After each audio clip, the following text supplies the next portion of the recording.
আখিরি জামানায় জ্বলন্ত আগুনের কয়লা নিয়ে হাতে রাখাটা সহজ হয়ে যাবে, কিন্তু ঈমান নিয়ে টিকে থাকা কঠিন হয়ে যাবে।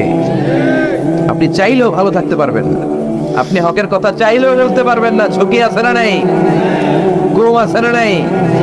ক্রস ফায়ার আছে না নাই? কে কোন দিক দিয়ে গুম টেরি পাওয়া যাবে, কিন্তু এই হকের রাস্তা আমরা ছাড়বো না। বিষ্ণু বললেন ফিতনা বেড়ে যাবে। আপনি হক হালাল মেনটেন করতে চান কিন্তু পারবেন না। আপনি ঘুষ খাবেন না, কি হবে? টেবিলের নিচ দিয়া ঘুষ, উপর দিয়া ঘুষ, সব জায়গায় ঘুষ। আপনার পাশে যে চাকরি করে সে খায় ঘুষ, ও খায় ঘুষ, নিচের কর্মচারী খায় ঘুষ, উপরের বসও খায় ঘুষ। কথা বলেন, আপনি চাইলেও পারছেন না।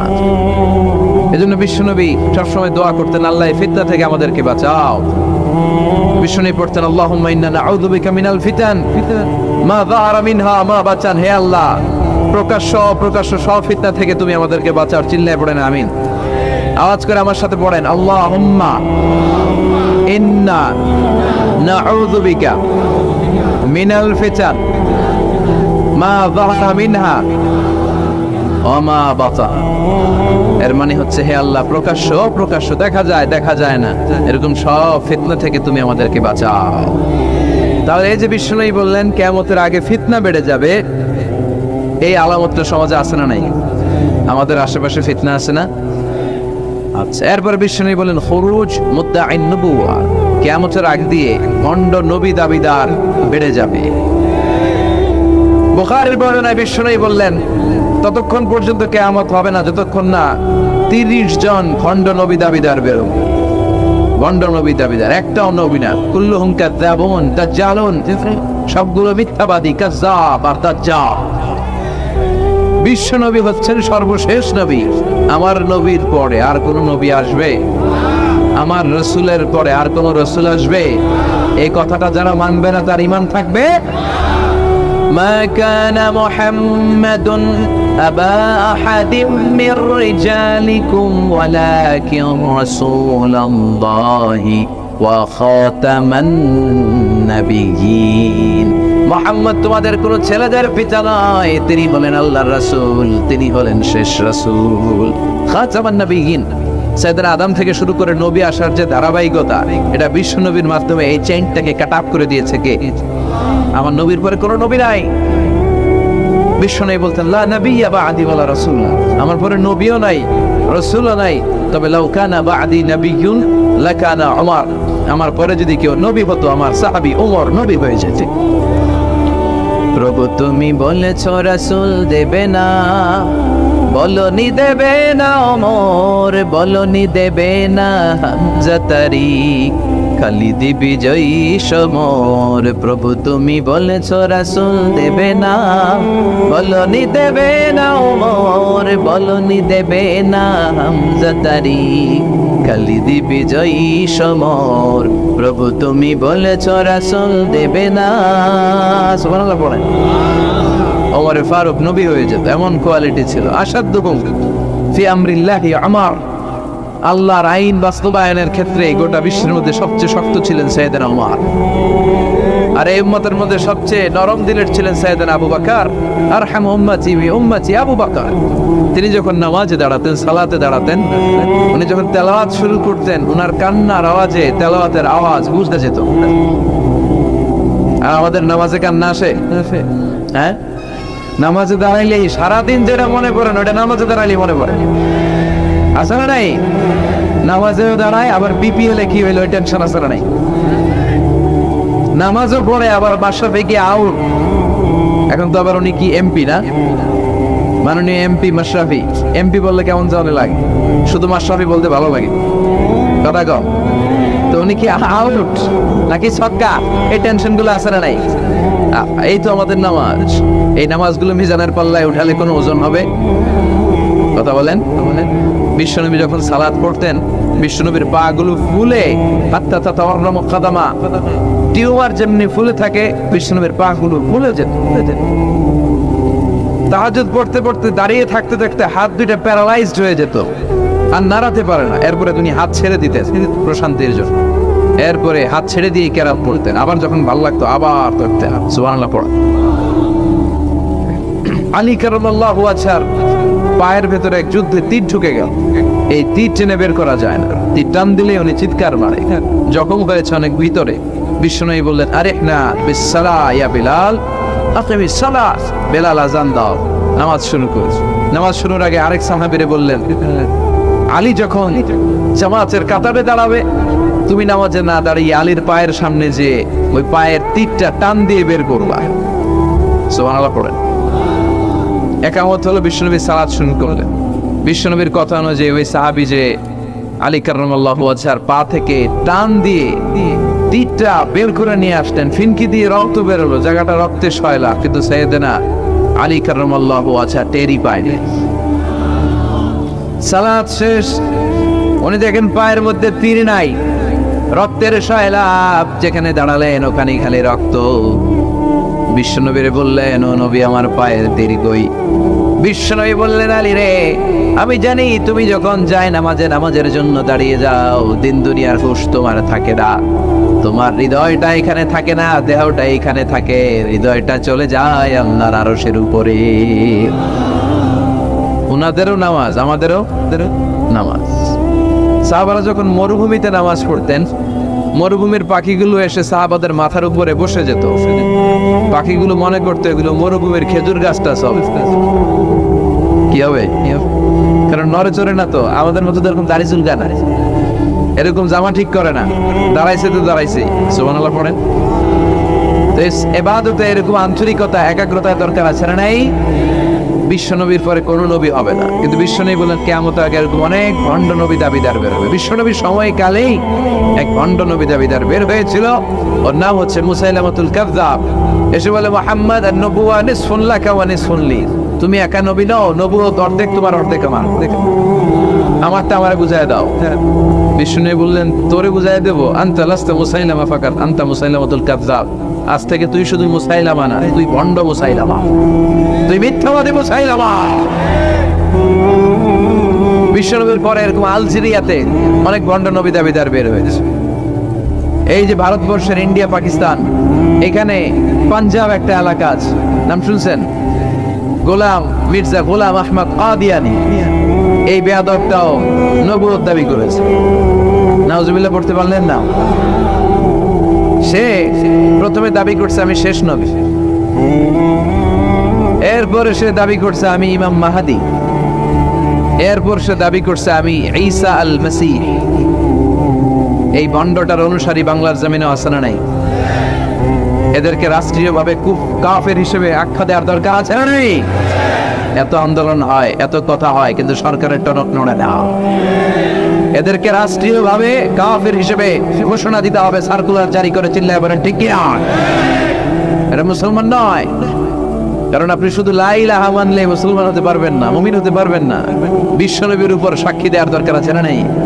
বিশ্বনবী শেষ নবী, উনার পরে কোনো নবীও আসবে না, কোনো রাসূলও আসবে না, চিল্লায় বলেন ঠিক কি না?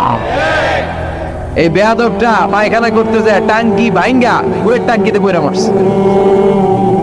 শত শত বছরের ময়লা পায়খানাটার মধ্যে জমা, কেউ খাইতে খাইতে পেটটা হয়েছে এত বড়, আর পারে না। আল্লাহকে খাওয়া, জন্মের খাওয়া। নবীরা যেখানে মারা যায়, নবীরা নিজে পবিত্র, যেখানে মরে ওই জায়গাটাও, কিন্তু বেয়াদবটা কই মরছে? হ্যাঁ, বাথরুমের টাঙ্কির ভিতরে। তো মেথর নিয়ে আসা হয়েছে, মেথর ভাইরা এসে রশি দিয়ে ওটার উঠায়, কিছু দূর ওঠার পরে এত ওজন, রশি টশি ভাঙ্গে আবার দশ করে পড়ে, আবার উঠায়, আবার পরে আল্লাহকে জন্মের মতো গু খাইয়া নেই। বিষ্ণুর সাথে বেয়াদবি করেছিস, তোর ইজ্জতের 12টা আমি বাজায় দিলাম, চিল্লা এখন ঠিক কিনা? যারাই বিষ্ণুবীর সম্মান নিয়ে ছিনিমিনি খেলেছে, তাদের রেহাই দুনিয়াতেও নাই, আখিরাতেও না। এই মুসাইলামা দুনিয়াতেই অপমানিত হয়েছিল। সে বিশ্বনবীকে নকল করত, কপি করত, বেয়াদবি করত, স্পর্ধা দেখাতো। বিশ্বনবী কোন গাছের মধ্যে হাত লাগালে ওই গাছের ফলন বেড়ে যেত। সে বলতো আমি নবী, তার এলাকার লোকেরা বলে তাহলে বিশ্বনবী মুহাম্মদের মতো তুমি আমাদের এলাকার গাছে হাত লাগাও। সে কোনো গাছে হাত লাগাইলে ওই গাছের সব ফল বেড়ে যেত। বিশ্বনবী কোন লোনা পানির কুয়ার ভেতরে অজু করে কুলির পানি ফেললে ওই লোনা পানির কুয়া মিঠা পানির কুয়াতে পরিণত হতো। আর এই বদমাসটা যদি মিঠা পানির কোনো কুয়ার মধ্যে কুলি ফেলাইতো, ওইটা লোনা পানির কুয়া হয়ে যেত। বিশ্বনবী মদিনাতে আসার পরে মদিনার নিউ বর্ন বেবিদেরকে বিশ্বনবীর কাছে নিয়ে আসা হতো। বিশ্বনবী তাদেরকে তাহনিক করাতেন। তাহনিক মানে খেজুর হালকা একটু খেয়ে বিশ্বনবী লাড়া লাগিয়ে, বিশ্বনবী লাড়া মোবারকটাই বাচ্চার ঠোঁটের মধ্যে বিশ্বনবী লাগিয়ে দিতেন। এখন বিশ্বনবী নাই, আলেমদের কাছে যাবেন, হুজুরের কাছে যাবেন, হাফেজ সাহেব হুজুরের কাছে যাবেন, হুজুর মধু খেয়ে বাচ্চার মুখে লাগাই দিবে।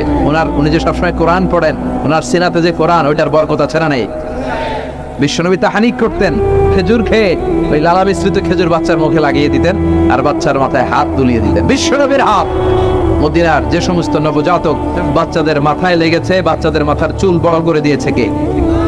সেও বিশ্বনবীর মতো অ্যাক্টিং করত। তার কাছে নবজাতক বাচ্চা নিলে সেও তাহনিক করতো। তাহনিক করার সাথে সাথে বাচ্চা বমি শুরু করে দিত। আর মাথায় হাত লাগায় দিলে মাথার চুল বাড়াতো, বড় কথা আজীবনে বাচ্চাগুলো টাক মাথা থাকতো। কি করতো?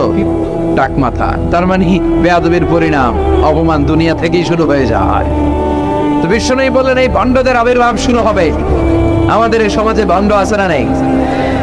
দুদেল বান্দা কালমা চোর, না পায় শ্মশান না পায় গোর, দিন থাকিতে আইরে পথে ছাইড়া দে ভণ্ডামি, ভণ্ডামি ভণ্ডামি ভণ্ডামি, ছাইড়া দে ভণ্ডামি। নামাজ কালাম পড়ে না, ইবলিস শয়তানের নানা। আছে না এরকম? ইসলামের লেবাস লাগায়, দাড়ি রাখে, চুল বড় রাখে, জট পাকায় রাখে, রোজা নাই, নামাজ নাই, পরিচ্ছন্নতা নাই, আতর নাই, গোসল নাই। আছে না নাই? এরকম ভণ্ড পীর আছে না নাই? হক্কানি পীর যারা, তাদের বিরুদ্ধে আমার কোনো কথা নাই, কারণ এদেশে অনেক লক্ষ লক্ষ হিন্দুরা এই হক্কানি পীরদের হাতে হাত রেখে কালিমা পড়ে মুসলমান হয়েছে। তাদেরকে আমরা সাপোর্ট করি। আমাদের বিরুদ্ধাচারণ আর হুঙ্কার হচ্ছে ভণ্ডদের বিরুদ্ধে। এই দেশে এত ভণ্ড পীর, এই দেশে যত ভণ্ড পীর আছে অনেক দেশের জনসংখ্যাও এত নাই। কথা বলেন? অনেক ভণ্ড পীর আছে সারা বছর নাকি গোসল করে না, বছরে করে একবার, ওই গোসলের পানি মুরিদরা খায় সব সবাই। আছে না নাই? এগুলোর সাথে আমাদের কোনো সম্পর্ক। বিশ্বনবী বললেন এরকম ভণ্ডদের আবির্ভাব সমাজে হবে কিয়ামতের আগে। এই আলামতটা সমাজে আছে না নাই? দেখেন বিশ্বনবী যাই বললেন অক্ষরে অক্ষরে মিলে যায়। এরপরে বিশ্বনবী ফরমান কাসরাতুল হারাজ, কিয়ামতের আগে হারাজ বেড়ে যাবে। সাহাবারা বললেন ওয়াল হারাজ ইয়া রাসূলুল্লাহ, হে নবী হারাজ কি? বিশ্বনবী বললেন হাদা হুয়াল হারাজ, হাদা হুয়াল হারাজ। কি বুঝলেন? কি বুঝলেন? মারামারি, কোপাকুপি, যুদ্ধ আছে না নাই? আমরা কি যুদ্ধ চাই? যুদ্ধ নয় আরে যুদ্ধ নয়, নয় আর কোন তাজালা, সেই পৃথিবী আমাদের সকল মানুষের হোক নিরাপদ আবাস, সেই পৃথিবী আমাদের সকল মানুষের হোক নিরাপদ আবাস। We don't want to see anyone in the whole world. We don't want to see anyone in the whole world. ঠিক কি না? আমরা কোনো যুদ্ধ দেখতে চাই না, মারামারি দেখতে চাই না, অন্যায় হত্যাকাণ্ড বিচার বহির্ভূত কোনো হত্যাকাণ্ড আমরা এদেশে দেখতে চাই না। বিশ্বনবী বললেন কিয়ামতের আগে এগুলো বেড়ে যাবে, বেড়ে যাবে। বিশ্বনবী বললেন যে হত্যা করবে সে জানবে না কেন আমি হত্যা করলাম। এরকম হত্যা দেশে আছে না নাই? উপরের নির্দেশ, উপরের টেলিফোন, শুট করো, পোশাকি বাহিনী পিস্তল আছে, শুট করে দিল, কিন্তু কেন সে মারলো ওই সৈনিক জানে না। এরকম আছে না নাই? আবার যে নিহত হইল সেও জেনে মরতে পারলো না যে আমি কেন মরলাম। কথা কন। আহা, এই বাংলার বিভিন্ন নদীতে, মাঠে ঘাটে হাত বাঁধা, পা বাঁধা, চোখ বাঁধা, বস্তাবন্দি করা লাশ পাওয়া যায় কি যায় নাই?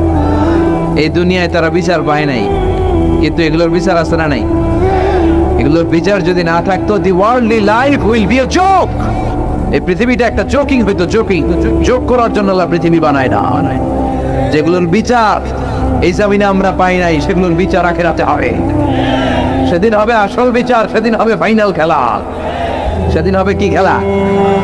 বিশ্বাস হয়? অপেক্ষা আছে না নেই? সবগুলোর বিচার হবে ইনশাআল্লাহ। মনে আপনার জমি মেরে খাইছে, দুনিয়ায় বিচার পান নাই, আহকামুল হাকিমিনের বিচার আছে না নাই? আপনাকে অন্যায় ভাবে আঘাত করেছে, দুনিয়ার বুকে বিচার পান নাই, আখিরাতে বিচার আছে না নেই? বিষ্ণুই বললেন এই মারামারিটা বেড়ে যাবে কিয়ামতের আগে। এখন দেখেন খালি মারামারি, কুপাকুপি।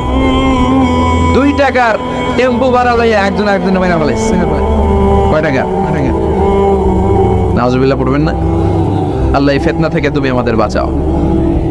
এরপর বিষ্ণুই বললেন দিয়াউল আমানা, কিয়ামতের আগ দিয়ে আমানতের খেয়ানত হবে। এটা আমাদের সমাজে আছে না নাই? বিষ্ণুই বললেন কিয়ামতের আগ দিয়ে আমানতের খেয়ানত হতে থাকবে। ইদা দুইয়াতিল আমানাতু ফান্তাযিরিস সাআ। সাহাবারা প্রশ্ন ছুড়ে দিলেন, ইয়া রাসূলুল্লাহ মাতা সাআ, কখন কিয়ামত হবে? বিষ্ণুই বললেন ইদা দুইয়াতিল আমানা, যখন আমানতের খেয়ানত হবে তখন কিয়ামত হবে। সাহাবীরা আবার প্রশ্ন ছুড়লেন, কাইফা ইদাআতুহা ইয়া রাসূলুল্লাহ, হে নবী আমানতের খেয়ানত কেমন করে হবে? বিষ্ণুই বললেন ইদা উসসিদাল আমরু ইলা গায়রি আহলিহি ফান্তাযিরিস সাআ। যে লোকটা যেই চেয়ারে বসার যোগ্য নয় তাকে যখন ওই চেয়ারে বসিয়ে দেওয়া হবে তখনই কিয়ামত হয়ে যাবে। এরকম আমানতের খেয়ানত তো বুঝবারে নাই। ধরেন একজনরে আপনারা প্রধান বক্তা হিসেবে দাওয়াত দিলেন, জানে না কোরআন, জানে না হাদিস, জানে না বক্তৃতা। এটা কিয়ামতের আলামত না? এটা আমানতের খেয়ানত না? এই দেশের শিশু বক্তা আছে না নাই? কথা কন। এদিকে আর কি মানুষ হয়েছে? শিশু বক্তা হইলে 3 গুণ হবে। বিল্ডিং টিল্ডিং ভাঙ্গা, প্যান্ডেল খুইলা অবস্থা সারা। এত মানুষ ও যে কি বলে ও নিজেও জানে না, কি যে জানে না ওইটাই জানে না। সবকিছুর একটা বয়স আছে। তোমাকে পড়াশোনা করতে হবে, তোমাকে ডিগ্রি অর্জন করতে হবে, তোমাকে জানতে হবে, তোমাকে বিশ্লেষণ করার, অ্যানালাইসিস করার ক্ষমতা রাখতে হবে। ছোট বাচ্চা যদি মুরুব্বির মতো কথা বলে আমরা এটা বেয়াদব বলি। আপনারা বই করে কি বলেন? বেয়াদব। পাশে খতিব সাহেব হুজুর, এখানে হাফেজ সাহেব হুজুর, এখানে ইমাম সাহেব হুজুর, এখানে কামিল মাদ্রাসার প্রিন্সিপাল, এখানে জগৎ বিখ্যাত মুহাদ্দিস, আর সে বেয়াদবের মতো পায়ের উপর পা তুলে আঙ্গুল দাঁড়িয়ে দাঁড়িয়ে কথা বলে। এটা কিয়ামতের আলামত। এগুলো বন্ধ করেন, এগুলোর সাথে ইসলামের সম্পর্ক নাই। যারা কোরআনের কথা জানে, যারা আলেম, তাদেরকে দাওয়াত করেন, জ্ঞান গর্ভ আলোচনা করবে। আপনার জীবনকে উজালা করে দিবে কে? কিন্তু লোক জড়ো করার জন্য এগুলো করে। আহা, তাফসীর মাহফিলের ভিতরে এই সব খালি লোক দেখানো মানসিকতা। কে আসলে বেশি লোক হবে এরা দাওয়াত করো। মাহফিল হইলে এরা লাগবে, ওরে লাগবে, এরা লাগবে। আমগো অবস্থা হালুয়া টাইট। 15,000 দাওয়াত ইনভাইটেশনের মধ্য থেকে 90টা প্রোগ্রাম রেখেছে এই বছর। 15,000। এটা কিয়ামতের আলামত না? সুবহানাল্লাহ কয়। আর এটা কিয়ামতের আলামত কেন? আমারে লাগবে কেন? আপনার এলাকায় মুহাদ্দিস নাই? আপনার এলাকায় মুফাসসির নাই? মিজানুর রহমান আজহারীকে লাগবে কেন? মিজানুর রহমান আজহারী যেখানে সুযোগ হবে 2-4 জায়গায় প্রোগ্রাম করবে। এখন তো ইউটিউবে সব দেখা যায় যে এত চ্যানেল, অনেক মাহফিলে এত শ্রোতাও নাই।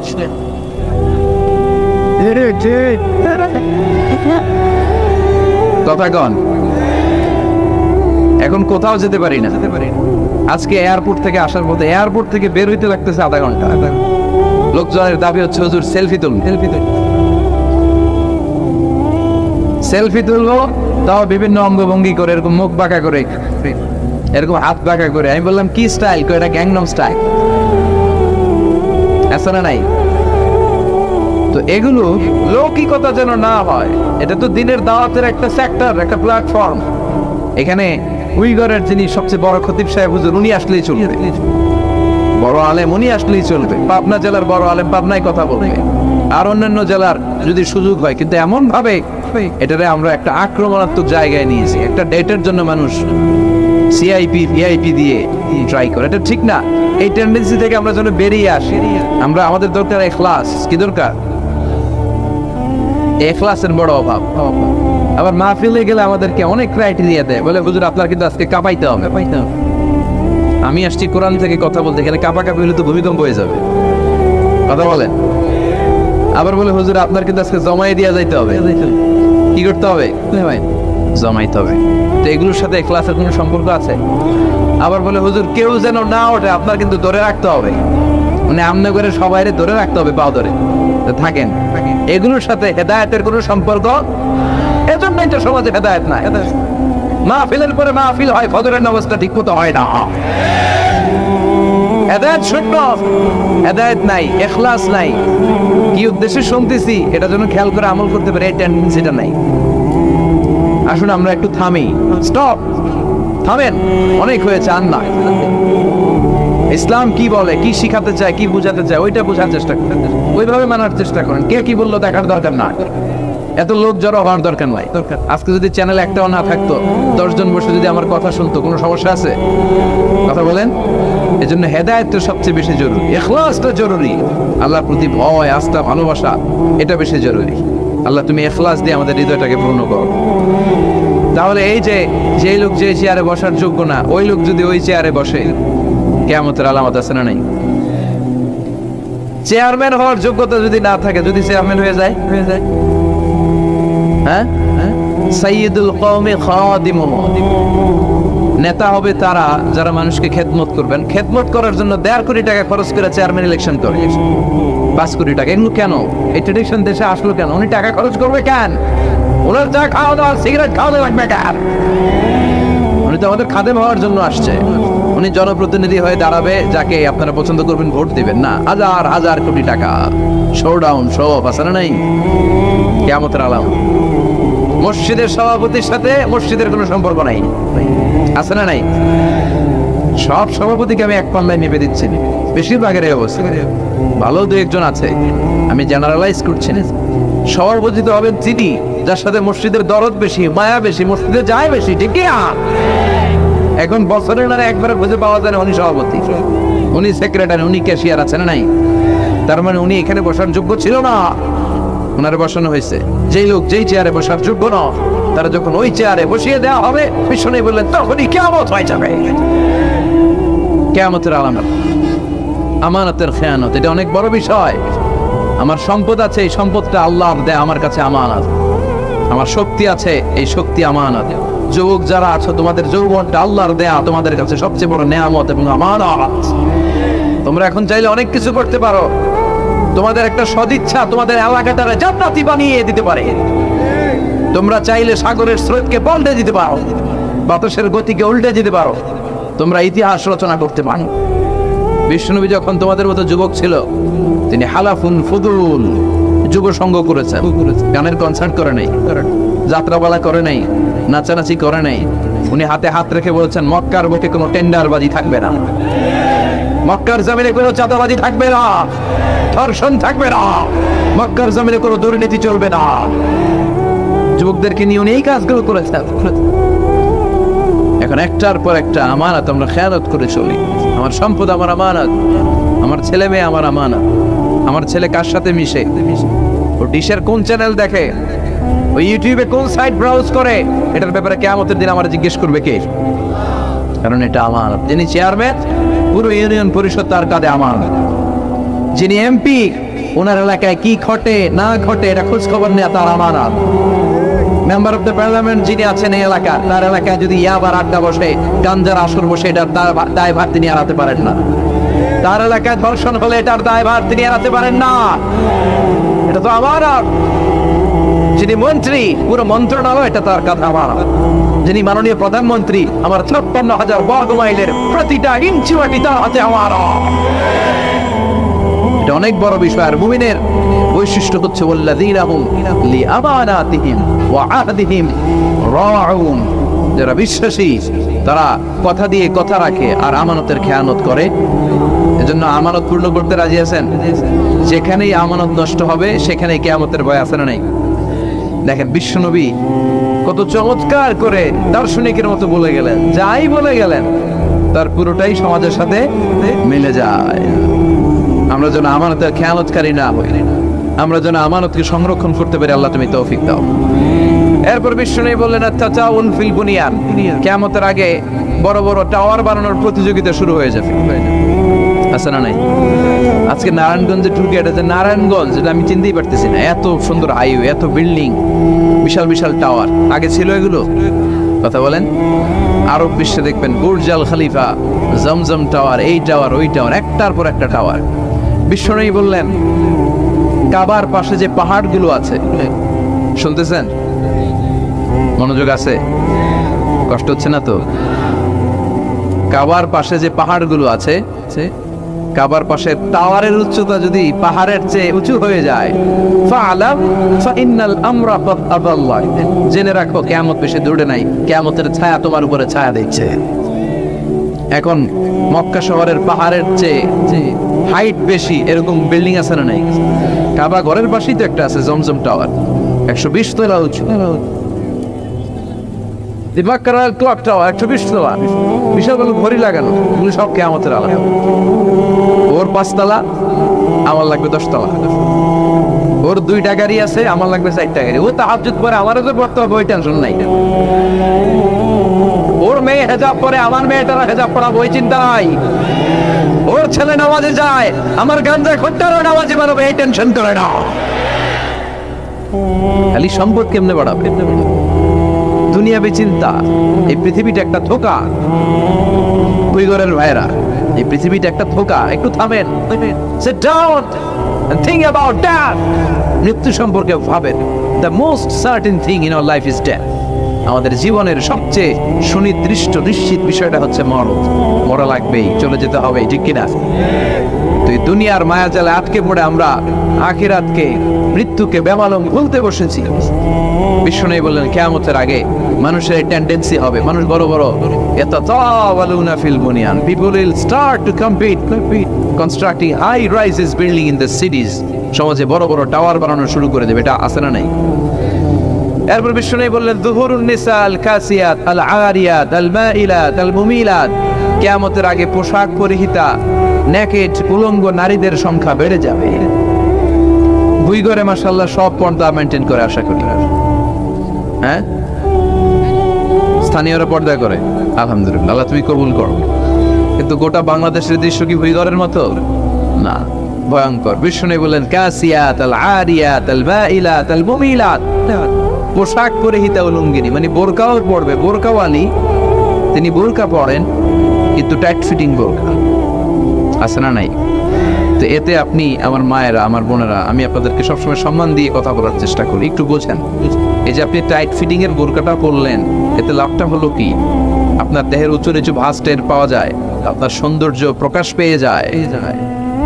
হেজাব আল্লাহ এমনি এমনি দেয় নাই, যার সম্মান বেশি ওটার প্যাকেট বেশি। কথা কন, ডায়মন্ডের আংটি ওই রাস্তার মধ্যে বিক্রি করে না? স্বর্ণের আংটি না, ওইটা স্পেশাল মার্কেটে বিক্রি করে। কোনো মার্কেটের সামনে পুলিশ রাইফেল নিয়ে দাঁড়ায় থাকে না, কিন্তু স্বর্ণ মার্কেটের সামনে রাইফেল আছে না নেই? ভিতরে স্পেশাল সিকিউরিটি আছে না নেই? গ্লাস ফিটিং করা, ওইখানে সিকিউরিটি আলাদা, স্পেশাল লকার আছে না নেই? কারণ এটার দাম বেশি, তাই এটা পর্দা বেশি, প্যাকেট বেশি। সুবহানাল্লাহ পড়ে। নারীদেরকে তো ইসলাম মর্যাদা দিয়েছে। বিষ্ণু বলেছেন দুনিয়া কুল্লুহা মাতা ওয়া খায়রু মাতা'আদ দুনিয়াল মারআতিস সালিহা, দুনিয়ার সব বড় সম্পদ, আর এই সব সম্পদের মধ্যে সবচেয়ে দামি সম্পদ হচ্ছে নেককার নারী। এদের পেটগুলা খনি।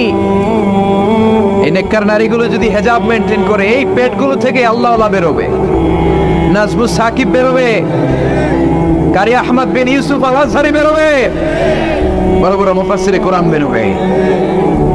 আর যদি হেজাব না করে, জি বাংলা স্টার জলসা নিয়ে মশগুল হয়ে থাকে, হ্যাঁ, টেন্ডারবাজ, চাঁদাবাজ, ডাকাত, এগুলো বেরোবে।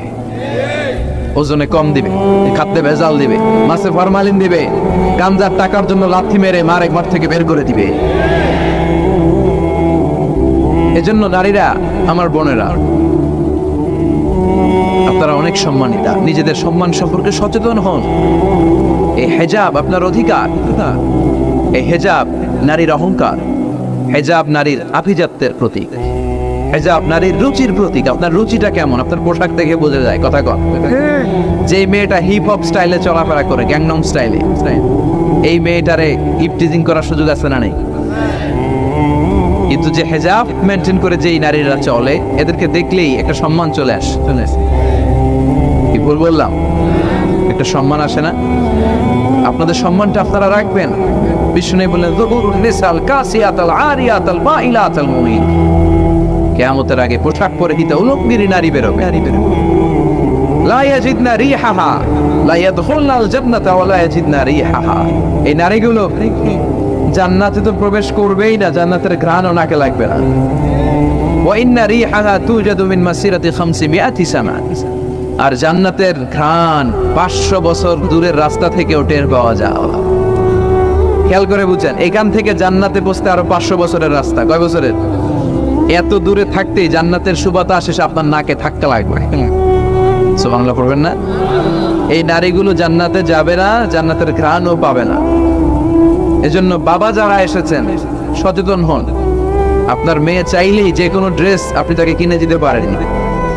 মায়েরা যারা আমার কথা শুনছেন, আপনার মেয়ে আবদার করবে, সে তো ছোট, সে কি বুঝে। কিন্তু দেখবেন অনেক বিয়ের অনুষ্ঠানে আমি দেখেছি মায়ের বয়স হচ্ছে 60, মায়ের হাত মোজা পা মোজা বোরকা লাগাইছে 2টা, পাশে ষোড়শী অষ্টাদশী তন্নি সুন্দরী সুস্নিগ্ধা এক মেয়ে, বয়স মাত্র 18, ওর বুকে ওন্না নাই, ওটা গলায় শোভা পাচ্ছে। 60 বছরের বুড়া মহিলার দিকে কেউ তাকাবে? ওনার তো ডেট এক্সপায়ার্ড, সৌন্দর্য যা ছিল সব শেষ, তার দিকে তাকাবে না। তার উঠতি বয়সের তরুণ মেয়েটার দিকে অনেকে তাকাবে, কারণ এটা জেনেটিক্যাল একটা ইস্যু। একটা পুরুষ একটা নারীর দিকে জেনেটিক্যালি আকৃষ্ট হবে, এটাই স্বাভাবিক, ঠিক কিনা? এজন্য আপনার হাত মোজা পা মোজা আপনার দরকার ছিল না, আপনি পাতলা কাপড় পরলেও সমস্যা নাই। কথা কন, হাত মোজা পা মোজা দরকার ছিল আপনার যুবতী মেয়েটার হাতে, যুবতী মেয়েটার পায়ে। এজন্য আপনারা আপনাদের সম্মানকে বুঝবেন। যারা নারী স্বাধীনতার কথা বলে, নারী আন্দোলনের কথা বলে, এরা নারীদেরকে ঠকায়, এরা নারীদেরকে বিজ্ঞাপনের বিল বোর্ডে নগ্ন করে উপস্থাপন করে। রাস্তা দিয়ে হাঁটি, চোখ খুলতে পারি না। আমার মায়েরা, এরা আমার দেশের মেয়ে, এরা এই 56,000 বর্গ মাইলের মেয়ে। এই মেয়েগুলোকে উলঙ্গ ভাবে হাফ নেকেট করে এই সিনেমা হলগুলোর পোস্টারগুলো যে দেওয়া হয়েছে, এতে সম্মান বেড়েছে না কমেছে? ওদিকে চোখ তুলে তাকানো যায়? এজন্য নারী স্বাধীনতার কথা যারা বলে, এদের কথায় ফাঁদে পা দিবেন না। এরা আপনাদের সম্মান বাড়াতে চায় না, এরা আপনাদেরকে বিল বোর্ডে উঠাতে চায়, আপনাদেরকে উলঙ্গ করে রূপালী পর্দায় উঠাতে চায়, টিভির পর্দায় আপনাদেরকে নেকেট করে উপস্থাপন করতে চায়। এদের ঘরেই নারীরা বেশি নির্যাতিতা হয়, এদের কাজের মেয়েরাই বেশি নির্যাতিতা, আর সুযোগ পেলে এরা ধর্ষণে সেঞ্চুরি করতে দেরি করে না। এজন্য নারীদেরকে সম্মান দিয়েছে ইসলাম। আমার বোনেরা, আমাদের সম্মান যেন আমরা রাখতে পারি, আল্লাহ তুমি বোঝার তৌফিক দান করো। এরপরে বিশ্বনবী বললেন, ইতাআতু যাওজা ওয়া উকুকুল উম, কিয়ামতের আগে বিয়ে করার পরে ছেলেগুলো মাকে ভুলে গিয়ে স্ত্রীর পেছনে পেছনে দৌড়াবে, স্ত্রীর আনুগত্য করবে। এরকম নমুনা আছে না নাই? ওই ঘরে আছে? হ্যাঁ, কিছু কিছু মুরব্বী অনেক পজিটিভ, মাশাআল্লাহ, সবকিছু ইউনিক, কিছু কিছু অথবা নাই। এদিক থেকে আওয়াজ আসতেছে আছে, হয়তো কিছু কিছু আছে, কিছু কিছু নাই। জেনারেলাইজ করা ঠিক হবে না। তো এই জন্য মাকে ভুলে যাওয়া যাবে না। মায়ের দোয়া বড় দোয়া, মায়ের দোয়া সবার আগে কবুল। বুলেট মারলে বুলেট মিস হয়, মায়ের দোয়া মিস হয়? খবরদার। স্ত্রী চলে গেলে নতুন স্ত্রী পাওয়া যায়, মা মরে গেলে মা পাওয়া যায়। তাই বলে আমি বলছি না আপনার স্ত্রীকে ডিভোর্স দেন না, বুঝান, মাকেও বুঝান, স্ত্রীকেও বুঝানোর চেষ্টা করেন। সমাজের এখন সবচেয়ে বড় সমস্যাটা হচ্ছে শাশুড়িরা চায় আমি ডমিনেট করব, আমার এতদিনের গড়া সংসার। বউ এসে কয় না, আমি আইছি মাগার আমি সব খায় হলাম। আচ্ছা না নাই? এই যে সবাই ডমিনেট করতে চায়, এটা সমস্যা। সমাধানটা কি? সমাধানটা হচ্ছে আমাদের শাশুড়ি যারা আছে সমাজের, তাদের উচিত বৌমাটারে নিজের মেয়ের মতো মনে করা। নিজের মেয়ের যে এখানে বিয়ে দিছে ওইখানে কিন্তু খুব খোঁজ নেয়, মা তোর কি অবস্থা, তোর কষ্ট হইল কিনা, ইত্যাদি ইত্যাদি। তো ছেলের বউ করে যারা আনছে এর দিয়ে ইচ্ছে মতো কাজ করা, এরকম টাকা আছে না নাই? ডাবল স্ট্যান্ডার্ড, এটা ঠিক না। আর বৌমা যারা আছেন, ঘরের বৌমা, এরা শাশুড়িকে একটু মায়ের মতো মনে করেন না, কারণ একদিন আপনিও শাশুড়ি হতে চলেছেন, একদিন আপনিও শাশুড়ি হবেন। রং ধরা যৌবন জং ধরে শেষ, আপনারও ছেলে হবে, এই ছেলের বিয়ে করাতে হবে, এই ছেলের বউ এসে আপনার ঘরে তাই করবে আপনি আপনার শাশুড়ির সাথে যা যা করেছেন। এই ছোট্ট হিসাবটা বুঝতে চায় না। শাশুড়ির উচিত বৌমাকে নিজের মেয়ের মতো করে আদর করা, যত্ন করা। বৌমাদের উচিত শাশুড়িকে মায়ের মতো সেবা করা। এই মিউচুয়াল আন্ডারস্ট্যান্ডিংটা থাকলে কোনো ঘরে আর ঝগড়া হবে? শাশুড়ি বৌমা, আল্লাহ সবাই তুমি কবির। তো কিয়ামতের আগে মারে ভুলে যাবে, মাকে ভুলে গিয়ে স্ত্রীর পেছনে পেছনে দৌড়াবে। খবরদার, খবর। আপনি নামাজি হতে পারেন, মুসল্লি হতে পারেন, হাজী সাহেব হতে পারেন, কিন্তু মা যদি বদদোয়া দেয় আপনার সব শেষ, দুনিয়াও শেষ, আখিরাতও শেষ। মায়ের মর্যাদা বাবার চেয়ে 3 গুণ বেশি। হামালাত উম্মুহু, কারণ বাবা পেটে ধরে নাই, পেটে ধরছে কে? ওয়াহানান আলা ওয়াহান, 8 মাস 10 মাস এই বোঝাটা বাবা বহন করে নাই, করলো কে? ফিসালুহু ফি আমাইন, 2 বছর বাবা দুধ খাওয়ায়নি, দুধ খাওয়ালো কে? মায়ের এক ধার দুধের দাম কাটিয়া গায়ের চাম, বাপস বানাইলে ঋণের শোধ হবে না, এমন দরদি ভাবে কেউ হবে না আমার মা গো। ঠিক কিনা? লাউ কাতা'তা জিলদাক, আপনার গায়ের চামড়া কেটেও যদি মায়ের পায়ের জুতা বানিয়ে দেন, কি বানিয়ে দেন? কি দিয়ে? গায়ের চামড়া দিয়ে। এই যে 2 বছর যে দুধ খাইলাম, এই দুধের এক ঠোক দুধের সুদটাও আদায় হবে না। জন্য খবরদার, মাকে যেন আমরা বলে না যাই মা দোয়া করতে দেরি, ওই দোয়া কবুল হতে।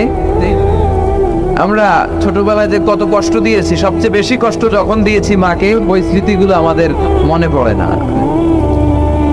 আপনার বয়স যখন 1 বছর, আপনি স্মৃতি হাতরে এত দূর যেতে পারবেন? 1 বছর বয়সে কি কি কষ্ট দিয়েছিলেন মনে আছে? মানুষের বয়স যখন 2, 3, 4 হয়, 4-5 বছর বয়সে তখন তার কথাগুলো খেয়াল থাকে। কিন্তু সবচেয়ে কষ্ট কিন্তু মাকে বাবাকে আমরা দিয়েছিলাম যখন আমাদের বয়স 1-2 বছর ছিল। আর মায়ের পেটের ভিতরে যখন ছিলাম তখনও কষ্ট দিয়েছি কি দেই নাই? এক একটা লাথি যখন মেরেছি আমার মা বেহুশ হয়েছে। আমাকে আপনাকে জন্ম দিতে যে আপনাদের মা কতটা কষ্ট করেছেন খেয়াল করে শুনুন। চিকিৎসা বিজ্ঞানীরা বলে একজন সুস্থ মানুষ 45 ইউনিট পেইন, মানে ব্যথা, একসাথে সহ্য করতে পারে। ব্যথার তীব্রতা, সিভিয়ারনেস যদি এর চেয়ে বেড়ে যায়, হয়তো লোকটা বেহুশ হয়ে যাবে, না হয়ে মরে যাবে। কিন্তু আমার আর আপনার মা আমাকে আর আপনাকে জন্ম দিতে যে ওই ডেলিভারি যখন দিয়েছিল, 57+, 57 ইউনিটেরও বেশি ব্যথা তিনি সহ্য করেছিল। যেটা কোনো অ্যাক্সিডেন্টে আমাদের দেহে প্রত্যেকের 206টা হাড্ডি, কোনো সড়ক দুর্ঘটনায় আপনার দেহের 20টা হাড্ডি একসাথে টাস টাস করে ভেঙে গেলে যত ব্যথা, তার চেয়েও বেশি ব্যথা হয়। জন্য খবরদার, খবরদার, মাকে যেন আমরা ভুলে না যাই। মায়ের দোয়া যেন নেই। কখনো যদি মায়ের সাথে বেয়াদবি করে থাকি, আমরা যেন মাফ চেয়ে নেই।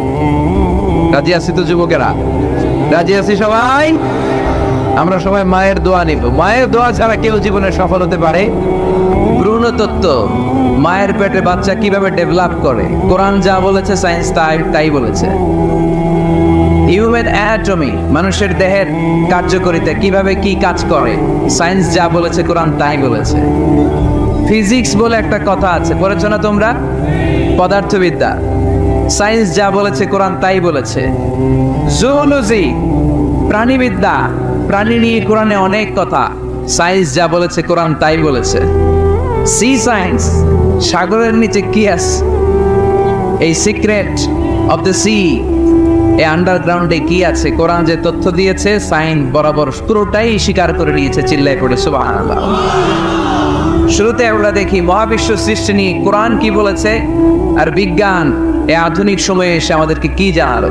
কোরআন আমাদের সামনে উপস্থাপন করেছে, আওয়ালাম ইয়ারাল্লাযীনা কাফারু أن السماوات والأرض كانتا رتقا ففتقناهما وجعلنا من الماء كل شيء حي أفلا يؤمنون سبحان الله। কাফির মুশরিকরা কি দেখে না, আদিতে সৃষ্টির শুরুতে মহাবিশ্বের সব কিছু, আকাশ জমিন এক জায়গায় লেপ্টে ছিল, একটা বিস্ফোরণের মাধ্যমে আমি মহাবিশ্ব তৈরি করলাম। আর এই পৃথিবীর মধ্যে, এই বসুন্ধরার মধ্যে, এই মহাবিশ্বের মধ্যে প্রাণবন্ত যা আছে সব কিছু আমি পানি থেকে তৈরি করলাম। এই পৃথিবীতে প্রাণবন্ত যা আছে তার সবটাই আল্লাহ কি থেকে তৈরি করেছে? পানি থেকে।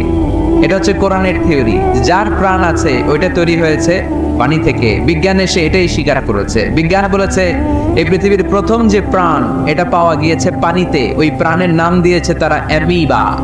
কি নাম দিয়েছে? It's a very small unicellular organism in this universe. এককোষী অণুজীব, খুবই ছোট। তারা বলেছে এটা পানি থেকে এসেছে। তারপরে এসেছে জুপ্লাঙ্কটন, ফাইটোপ্লাঙ্কটন, ব্যাকটেরিয়া প্লাঙ্কটন। এই শৈবালগুলো, এই স্পিসিসগুলো, এই প্রজাতিগুলো পানি থেকে ডেভেলপ করেছে। তাহলে বিজ্ঞান যা বলেছে তার সাথে কোরআনের হুবহু মিল আছে না নাই? আবার আল্লাহ বললেন পানির মধ্যে আমি অনেক ক্যাটাগরি করেছি। পানির মধ্যে কিছু আছে মিঠা পানি, যেটা খেলে আমাদের হৃদয় ঠান্ডা হয়ে যায়।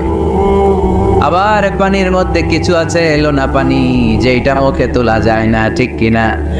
হাদা আযবুন ফুরাত ওয়া হাদা মিলহুন উজাজ। একটা লোনা পানি, একটা মিঠা পানি, দুই সাগরের পানি দুই দিক দিয়ে বয়ে যায়, মাঝখানে অদৃশ্য দেয়াল দিয়ে দিল কে? مرج البحرين يلتقيان بينهما برزخ لا يبغيان فبأي آلاء ربكما تكذبان। লোনা পানির সাগর, মিঠা পানির সাগর বয়ে যায়, মাঝখানে অদৃশ্য দেয়াল, একটা পানি আরেকটার সাথে মিশে না, ঠিক কি না? এই দৃশ্য দেখছেন আপনারা? কোথায় দেখেছেন? চাঁদপুর।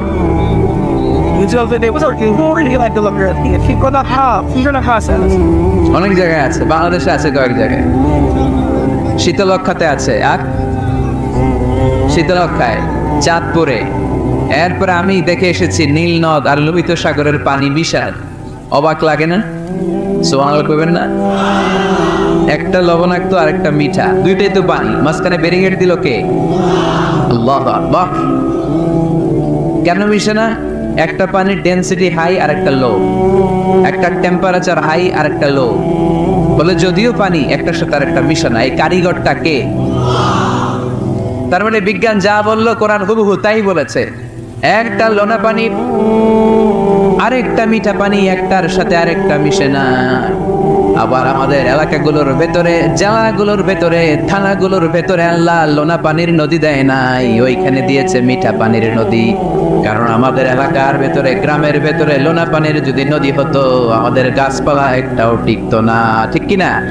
এই সুন্দর ফুল, সুন্দর ফল, মিঠা নদীর পানি, আল্লাহ তোমার মেহেরবানি। আল্লাহু আকবার। খালাকা ফাসাওয়া কদ্দারা ফাহাদা। যেখানে যতটুকু পানির দরকার ততটুকু দিলেন।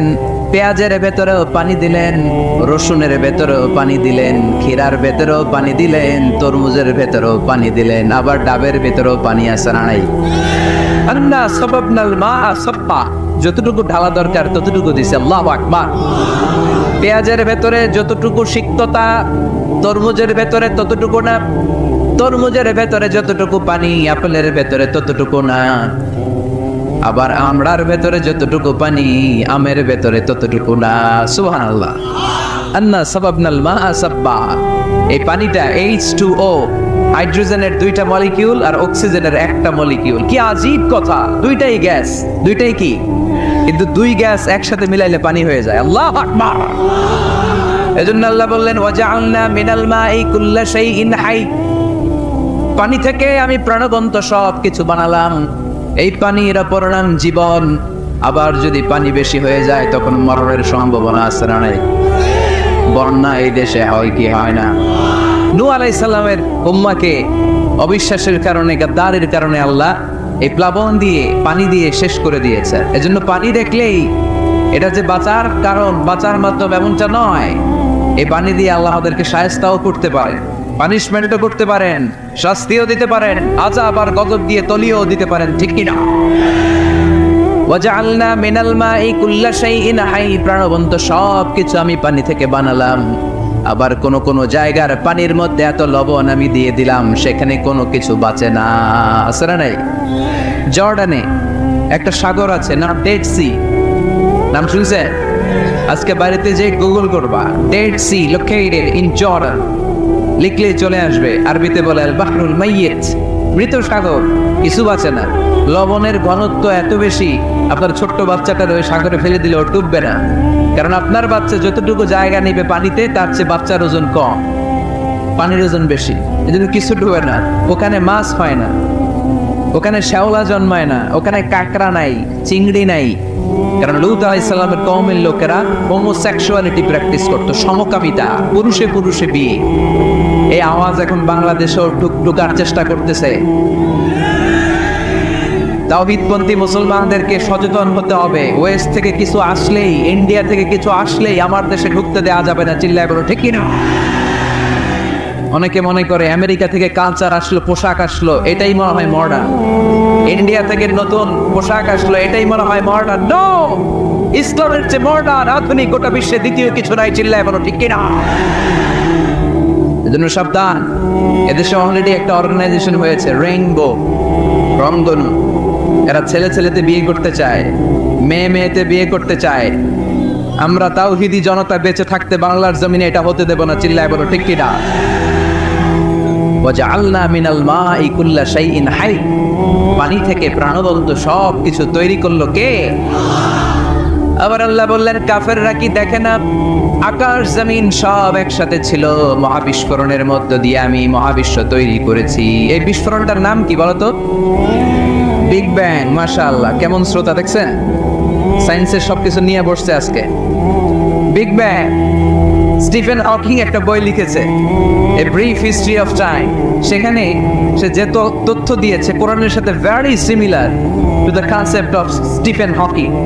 স্টিফেন হকিংও এই কথা বলেছে।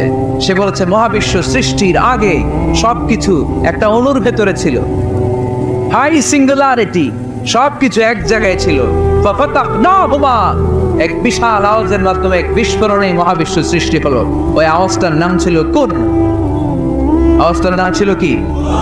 ইন্নামা আমরুহু ইযা আরাদা শাইআন আন ইয়াকুলা লাহু কুন ফায়াকুন। আমরা বাংলায় বলি না কুন ফায়াকুন? কুন ফায়াকুনের মালিক কে? তিনি বলতে দেরি, হতে দেরি হয়। কুন, আও, হয়ে যায়। বি, ইট ওয়াজ। আল্লাহ যখন বলেছেন কুন, এই আদিতে সব মিলে থাকা এই মহাবিশ্বের সবকিছু এক মহা বিস্ফোরণের মাধ্যমে গোটা বিশ্বে ছড়িয়ে পড়লো, গোটা বিশ্বে ছড়িয়ে ঘুরতে আরম্ভ করলো। এই বিস্ফোরণের ছোট্ট একটা কণার নাম পৃথিবী। এই মহা বিস্ফোরণের ছোট্ট একটা কণার নাম মঙ্গল। এই মহা বিস্ফোরণের ছোট্ট একটা কণার নাম বৃহস্পতি। এই মহা বিস্ফোরণের ছোট্ট একটা কণার নাম সূর্য। এরকম কত হাজার, অযুত, লক্ষ, নিযুত কোটি কণা বড় বড় তারকা রূপে মহাবিশ্বে ঘুরে বেড়াচ্ছে। আল্লাহ ছাড়া এর খবর কেউ রাখে না। এগুলো যে কত বিশাল, এগুলো নিয়ে আমাদের চিন্তা করা দরকার। আমরা মনে করি আমি মনে হয় বড়, আমার চেয়ে ক্ষমতা তোর কেউ নাই, আমি দাপটওয়ালা, আমার এলাকা এটা, এটা আমার, খালি আমার আমার কর, এছাড়া নাই। তোর কি বেটা? কিসের মালিক তুই? সব কিছুর মালিক কে? যেই বাড়িটাতে আজকে আমি থাকি, এটার আগে আমার বাবা ছিল, তার আগে দাদা ছিল, আমার পরে আমার ছেলে থাকবে, আমার নাতি থাকবে। এটার আসল মালিক আমি না, আমার ছেলে না। গোটা বিশ্বের আসল মালিক একজন সত্তা, তিনি কে? এজন্য সব আমার আমার এরকম দাপটওয়ালার কথা যেন আমরা না বলি। অহংকারীদেরকে আল্লাহ পছন্দ করে, বিনয়ীদের মর্যাদা আরশ পর্যন্ত নিয়ে যায় কে? মান তাওয়াদা লিল্লাহি ইল্লা রাফাআহুল্লাহ। যে নিচের দিকে নামতে চায় আল্লাহর টাইনা ওঠায়, আর যে লাফায় লাফায় ওঠে থাপ্পড় মেরে আল্লাহ এত নিচে নিবে পৃথিবীর কেউ কল্পনা করতে পারবে না। ওই শয়তানের চেয়ে নিচে চলে যায়। চিল্লায় বলেন ঠিক কিনা?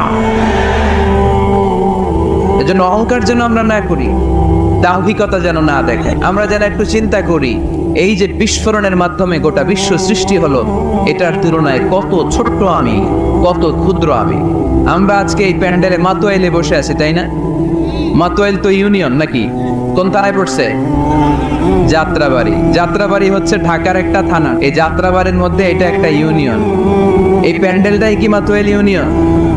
আরো আছে না নাই? কত ছোট্ট একটা জায়গায় বসে আছি। আর যাত্রাবাড়ি হচ্ছে ঢাকার একটা থানা। ঢাকা হচ্ছে আমাদের 64 জেলার একটা জেলা। এই 64 জেলা নিয়ে আমাদের বাংলাদেশ পৃথিবীর সবচেয়ে বড় একটা দেশ। কি বলে? কত ছোট জানেন? ওয়ার্ল্ড ম্যাপে আমাদের বাংলাদেশ লেখার জায়গাটা অনেক।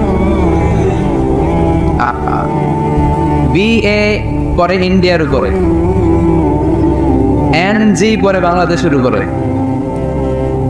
LADESS আবার ইন্ডিয়ার উপরে। এত ছোট।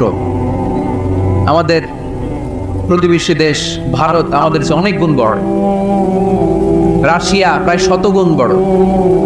তাহলে কত বড় বড় দেশ আছে? এরকম 200টা দেশ নিয়ে আমাদের এই বসুন্ধরা, আমাদের এই পৃথিবী। আবার এই 200টা দেশ মিলে এই পৃথিবীর 30 ভাগ, বাকি 70 ভাগ শুধু পানি। তার মানে মহাবিশ্বের সবচেয়ে বড় গ্রহের নাম পৃথিবী, তাই না? এত বড় হওয়ার পরও এটা বড় হতে পারে না।